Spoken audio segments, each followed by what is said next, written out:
34,497 কোটি টাকা ব্যয়ের এই মেগা প্রকল্পটি বাস্তবায়িত হবে নিজস্ব অর্থায়নে। 2033 সালের জুনের মধ্যে 2.1 কিলোমিটার দীর্ঘ এই ব্যারেজের উপর একটি রেল সেতুও নির্মিত হবে। এতে উপকৃত হবে দক্ষিণ পশ্চিমাঞ্চলের 7 কোটি মানুষ। এছাড়া যমুনা নদীতে দ্বিতীয় আরেকটি সেতুও নির্মাণের পরিকল্পনা নিয়েছে সরকার। রাজধানীর যানজট নিরসনে 6টি মেট্রো রেল লাইনের সমন্বিত নেটওয়ার্কের পাশাপাশি এবার যুক্ত হচ্ছে মোনোরেল ভিত্তিক ফিডার নেটওয়ার্ক।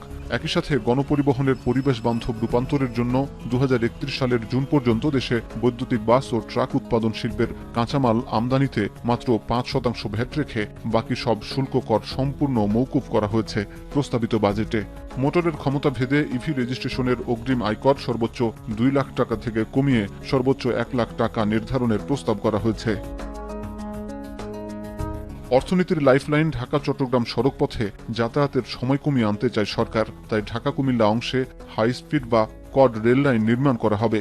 এর ফলে রেলপথে দূরত্ব কমবে প্রায় 80 কিলোমিটার। পাশাপাশি ঢাকা চট্টগ্রাম এলিভেটেড এক্সপ্রেসওয়ে নির্মাণের মহাপরিকল্পনা নিয়েছে সরকার। এছাড়া যোগাযোগ অবকাঠামো উন্নয়নের অংশ হিসাবে দুর্যোগ ব্যবস্থাপনা ও গ্রামীণ অবকাঠামো সচল রাখতে 10,350 কোটি টাকা বরাদ্দের প্রস্তাব এসেছে বাজেটে।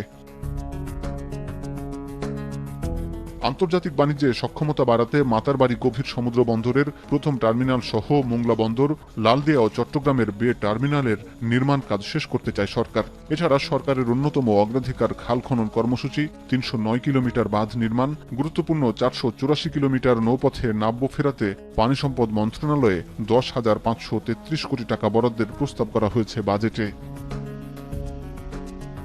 2034 সালের মধ্যে বাংলাদেশকে দক্ষিণ এশিয়ার অন্যতম এভিয়েশন হাবে পরিণত করার লক্ষ্য সরকারের। তারই অংশ হিসাবে বোয়িং থেকে 14টি আধুনিক বিমান কিনবে সরকার। এছাড়া 22,000 কোটি টাকায় নির্মিত থার্ড টার্মিনালও উদ্বোধন হবে চলতি বছরের ডিসেম্বরে। এছাড়া কক্সবাজার, যশোর, রাজশাহী ও সৈয়দপুরকে আন্তর্জাতিক গেটওয়ে হিসাবে গড়ে তুলতে চায় সরকার। যত বড় বাজেট, তার একটা বিরাট অংশ আনইমপ্লিমেন্টেড থাকবে, বাস্তবায়িত হবে না। যে এডিপির প্রথম 6 মাসে দেখবেন আপনি 11%, বা খুব লাকি হলে 13-7, মানে 20-র উপরে দেখি নাই কখনো ফার্স্ট 6 মান্থস। এর পরের 6 মান্থসে আবার টানাটানি হয়ে যায়। এপ্রিল, মে, জুন দেখবেন বৃষ্টি হোক বাদল হোক, অনেক টাকা খরচ।